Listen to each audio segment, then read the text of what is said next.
This old lava is so cool. Riding out of Grants, we did something very unusual. We actually rode together for the first part of the ride up a beautiful canyon. We then climbed up to 8,000 feet, and in the El Mampayas Conservation Area, we got into the don't go if it's wet because you'll be stuck type of roads. Lots of beautiful wildflowers were mixed in with the sagebrush as we rolled out into our dispersed campsite for the night.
Those mountains are gorgeous.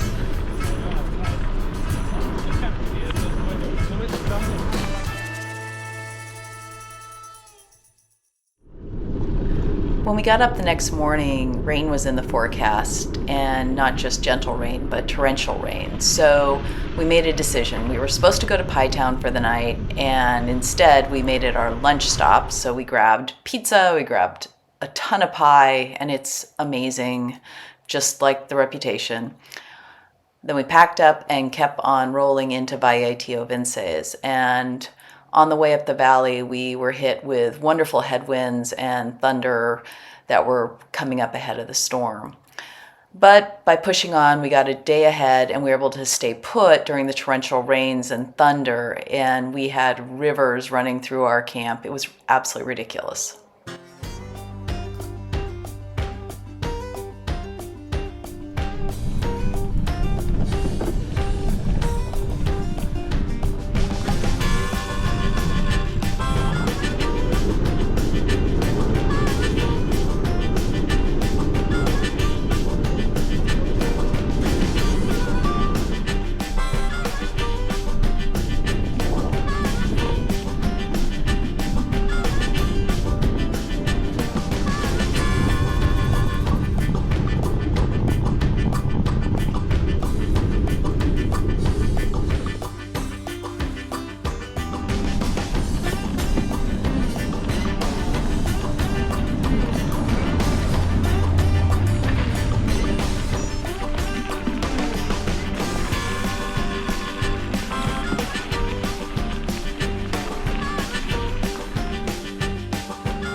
Our van didn't have the greatest tires, so we were worrying about the roads in Black Canyon after all of the rain. So the group made the decision that we were going to detour to the west via pavement. This was going to take us 3 days of riding, but we decided on the fly to combine 2 of those and end up with a double rest day in Silver City where we could do some bike repairs and eat lots of good food and explore the area.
On our rest day, we rented a car and drove up to the Gia Cliff Dwellings National Monument a couple hours away.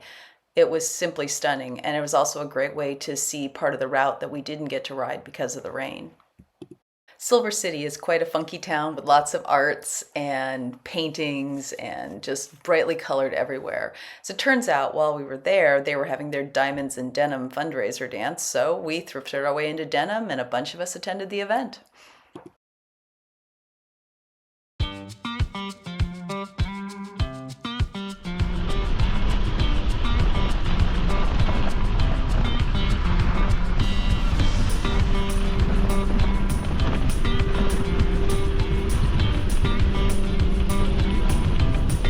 He's back.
After Silver City, we had 2 days left on the trip. We rolled through the desert to the Hachita Community Center where we camped inside with other bikers riding the Tour Divide and the Southern Cross Country route.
As we approached the end of our tour, we had a surprise waiting for us. Little did we know that George, who'd had to lead the tour back in the middle of Colorado, had shown up at the finish line to meet us.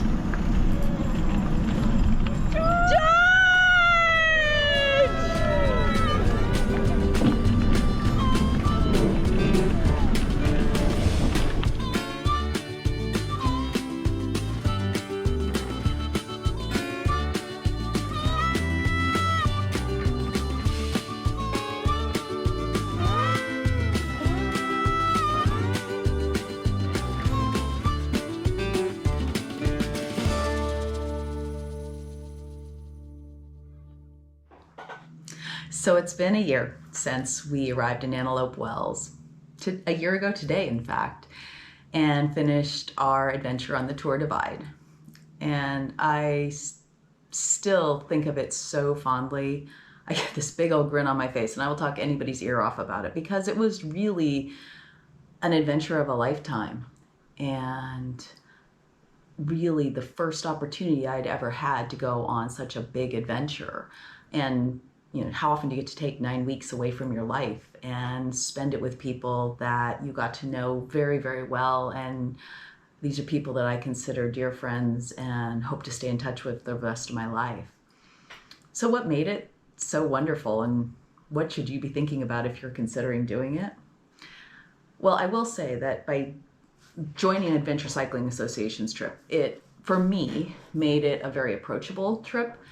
Having done bike packing, but never anything even remotely of this magnitude, having a few guardrails just seemed like a really good way to do it. I didn't have to worry about things like medical or mechanicals, because there was a sweep rider and we had a van. You didn't have to carry all your gear every day. You could carry 10 pounds of gear as opposed to 40 pounds of gear. Water scarcity wasn't a problem because we had water capacity in the van, and you got to eat better food as a result. And I also personally appreciated the fact that we had a rolling bear box with us the whole time, because I have a very, very healthy fear of grizzly bears. And so, especially in Montana and Wyoming, every time I'd go out of my tent at night, I was positive there was a grizzly bear just waiting there to like jump out and surprise me. Didn't actually ever happen that way. Never even saw a grizzly bear or any bear. But we did have terrorist raccoons and terrorist deer, and obviously saw a moose or two, and heard a lot of elk bugling and things like that, but no bears. But regardless, for me, that made a huge difference. And it's really set me up for success and taking off on bigger adventures, fully self-supported, which I love doing. But it's given me the confidence to do it, and it got me into parts of the world that are purely magical. Colorado, Wyoming, New Mexico, Montana, in the little bit of Idaho. A beautiful, beautiful territory. So going forward, lots of new adventures on tap. Had a few already this summer, which I'll be making videos of. Hopefully next summer, going up and doing the Canadian portion of the Great Divide.